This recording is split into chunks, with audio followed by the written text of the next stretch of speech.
अस्सलाम वालेकुम एवरीवन, ज़ेब अतीक साद वकार रियल उस्ताद की एक और एपिसोड के साथ डीएचए फेज 7 अलॉटमेंट कैंसिलेशन।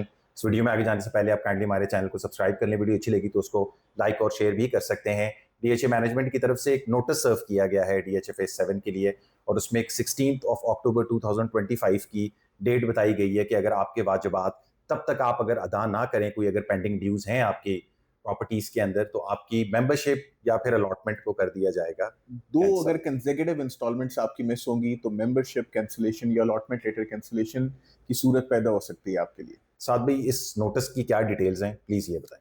ये नोटिस डीएचए की वेबसाइट के ऊपर लगा हुआ है। ये फाइनल नोटिस लिखा हुआ है कि membership and allotment letter shall be cancelled if member fails to deposit two consecutive installments on or before 16th October 2025.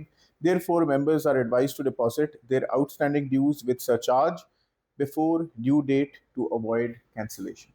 साथ ही मतलब क्या है इस नोटिस का, ये समझाएं जरा। इस नोटिस का मतलब ये है कि भाई अगर आपकी कोई इंस्टॉलमेंट्स दो या दो से ज़्यादा पेंडिंग हो, अभी तक आप डीएचए को अपनी किस्तें नहीं अदा कर रहे हो, और अगर आप ये सोच रहे हैं कि यार ये प्रोजेक्ट अभी बनेगा नहीं, इस प्रोजेक्ट के अंदर कुछ नहीं है, तो आप अपनी किस्तें अब अदा कर दें। क्योंकि आप भी जो पेमेंट नहीं अदा कर रहे डीएचए को पेमेंट्स की ज़रूरत है डेवलपमेंट के लिए, डेफिनेटली आपकी पेमेंट्स चाहिए होती हैं, तो डीएचए आपको कैंसिल कर देगा। और अगर आपको आपके नॉन बैलेट फाइल जो कि 6,82,000 रुपए की 5 मरले की थी, अगर आपके उसके अगेंस्ट 12 लाख रुपए मिल रहे हैं तो 25% 682 में से कट के मिलेगा, मेंबरशिप आपको नहीं मिलेगी। अगर 9,15,500 रुपए का आपने कोई 8 मरले की फाइल ली हुई थी तो उसको भी वो आज 16, 17, 18 लाख रुपए की बिकती है, तो वो भी आपको 9, 15 से माइनस करके उसके अंदर पैसे मिलेंगे। तो काइंडली अपनी किस्तों को बर वक्त और आप फौरी अदा कर दें। ऐसा साथ भी हमने ये डिलेड प्रोजेक्ट्स के अंदर एक चीज देखी भी होती है कि उसमें जब प्रोजेक्ट डिले हो जाते हैं तो उसके जो एंड यूजर्स होते हैं वो इंस्टॉलमेंट्स में उस तरीके से फ्रीक्वेंट नहीं होते हैं, कुछ देते हैं कुछ नहीं देते हैं। तो उसके हवाले से बताएं, जैसे कि हमने डीएचएफए 7 के अंदर साल 2025 की जनवरी के महीने में एक काफ़ी बड़ी किस्म की पोजेशन आती हुई देखी। बट वो पोजेशन भी आप आज की डेट के अंदर भी देखें तो उसमें बहुत सारा काम अभी भी होना जो है वो बाकी है। तो इस तरीके के प्रोजेक्ट के अंदर फिर लोगों से ये कहना कि यार इसके अंदर फंड जमा कराएं, इसके हवाले से आप क्या कहना चाहते देखिए, डीएचए फेज 7 एक डिस्ट्रेस प्रोजेक्ट है। वेरिया टाउन था, एचआरएल था, डीएचए था, लेकिन आज डीएचए आप लोगों के लिए खड़ा हुआ है, कोशिश कर रहा है कि किसी तरीके से इस प्रोजेक्ट को बना दे। प्रोजेक्ट ग्रेट है, बहुत बड़ा है, और उसी बड़े प्रोजेक्ट की उतनी सारी लाइबिलिटीज हैं जिसको आज भी अपनी अपनी कोताही से और कुछ पार्टनर्स की कोताही से डीएचए उसके साथ कोशा है कि आपको किसी तरीके से कुछ ना कुछ क्लियर उसके ऊपर प्रोजेक्ट दे दे। और जो भी डीएचए ने डेवलपमेंट किया है, हाँ मैं देखता हूँ कि डीएचए ने कम डेवलपमेंट की है। एक मैसिव पोजीशन दी, लेकिन वो पोजीशन भी एक आई वॉश थी कि उसके अंदर ज्यादातर गलियां, ज्यादातर कमर्शियल्स ऑन ग्राउंड डेवलप ही नहीं है, या अगर कुछ डीएचए ने उनकी आउटलाइन बना दी है तो उधर यूटिलिटीज नहीं है, उधर स्ट्रीट लाइट्स नहीं है, और उधर फुटपाथ्स नहीं है। तो ये सारे मामला डीएचए की तरफ से डिलेड हैं, लेकिन आप लोगों की तरफ से भी बर वक्त पेमेंट की हमें डिले नजर आ रहा है। और आप लोगों को चाहिए कि अगर कोई आपके ऊपर डेवलपमेंट चार्जेस लगे हुए हैं तो आप उसको वक्त के ऊपर अदा करें। हाँ, ये प्रोजेक्ट डिलेड है, लेकिन इसका मतलब ये तो नहीं है कि आप वो भी डिले कर रहे हैं, आप भी डिले कर रहे हैं, और एक अख्ताम तक ये प्रोजेक्ट डिले रहेगा। आप लोग अपनी किस्तें वक्त के ऊपर अदा करें ताकि आपका प्रोजेक्ट आगे बढ़े। साथ भी हमने डीएचए वैली की हिस्ट्री के अंदर ये चीज़ देखी है कि मैनेजमेंट की तरफ से कभी इतनी सख्ती नहीं होती कि जी हम अलॉटमेंट कैंसिल कर देंगे या मेंबरशिप कैंसिल कर देंगे। इस दफ़ा अगर ऐसा नोटिस आया है तो इससे क्या ये भी अखज़ किया जा सकता है कि हमें कोई कंप्लीशन या क्लोजिंग इस प्रोजेक्ट की नज़र आ रही है? इसके बारे में कुछ कहना चाहते डीएचए के अंदर 10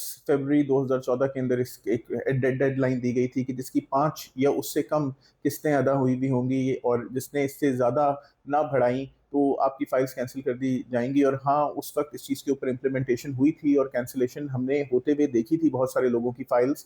तो ये भी एक सीरियस नोटिस है, इसको सीरियसली लें, कहीं आपकी मेंबरशिप्स कैंसिल ना हो जाए। वो 4-5 लाख रुपए, 10 लाख रुपए, 20 लाख रुपए जो आपको मार्केट के अंदर एक्स्ट्रा मिल रहे हैं अपनी ओरिजिनल पेड अमाउंट के ऊपर, उसको सिक्योर करें। ये 1, 2, 3, 4 पेमेंट्स और उसके साथ सरचार्जेस भी डीएचए ने मांगे हैं आपसे, तो वो भी अदा करने के बारे में सोचें। यानी इसका मतलब है कि अब डीएचए सरचार्ज माफी के बारे में नहीं सोच रहा। सरचार्ज जो आपने 17 साल डिले किए हैं, जैसे इन्होंने 17 साल प्रोजेक्ट को डिले किया है, अब आपके ऊपर सरचार्ज भी पेएबल होगा। हैं और कुछ ऐड ऑन करना चाहते हैं? मैं फर्दर एड ऑन ये करना चाहता हूँ टू ईज यू अप कि ये जो नोटिस है डीएचए के एक बैलेटेड फाइल के अंदर 3 किस्म के चार्जेस हम देखते हैं। एक हम देखते हैं लैंड एंड डेवलपमेंट कॉस्ट, एक हम देखते हैं सर्विस डेवलपमेंट चार्जेस, और एक हम देखते हैं एक्सकेलेशन कॉस्ट। इस डॉक्यूमेंट के अंदर लैंड और डेवलपमेंट चार्जेस की बात की गई है, क्योंकि एसडीसी और एस्केलेशन के ऊपर तो भाई सरचार्ज भी नहीं है। सरचार्ज तो लगता लैंड और डेवलपमेंट कॉस्ट के ऊपर है। तो वो तमाम लोग जिनकी बैलेटेड फाइल्स हैं और अगर वो इस चीज़ के ऊपर परेशान हो रहे हो कि भाई ये हमारे लिए आया है, तो भाई ये आप लोगों के लिए नहीं आया है। आप लोगों को फिर भी अपनी किस्तें अदा करनी चाहिए, ये मेरी रिकमेंडेशन है कि भाई अपनी किस्तों को आप वक्त के ऊपर अदा करें। जी। और अगर लमसम भी अदा कर सकते हैं just to help your project, तो आप उसको मदद करने के लिए आप ज़्यादा पैसे अदा कर लें कि अगर आपकी 2028 की भी किस्त है तो अभी अदा कर दें उसको।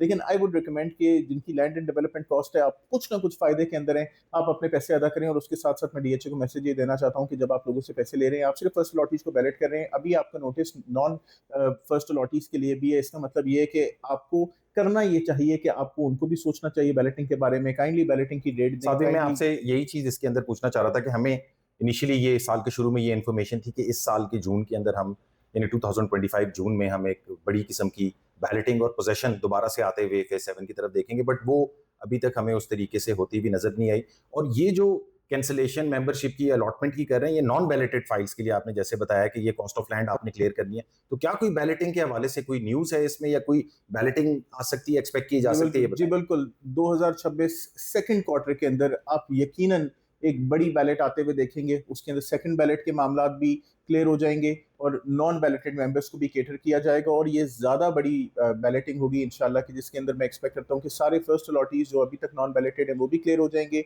और उसके अलावा ये भी हो सकता है कि अगर जिन जिन लोगों को वाजिबात अदा करने के लिए डीएचए कह रहे हैं, तो डीएचए के पास इन तमाम लोगों के लिए एक क्लियर प्लान हो। मैं दुआ करता हूँ कि एक क्लियर प्लान हो और कल बेहतर हो डीएचए फेज 7 के लिए। और कुछ ऐड ऑन करना चाहते हैं? Like and share and subscribe. Like share subscribe, contact detail जो है वो वीडियो डिस्क्रिप्शन के अंदर मेंशन है, फेसबुक पेज और इंस्टा के पेज भी, उसको भी आप लाइक कर सकते हैं। अपना ख्याल रखें। अस्सलाम।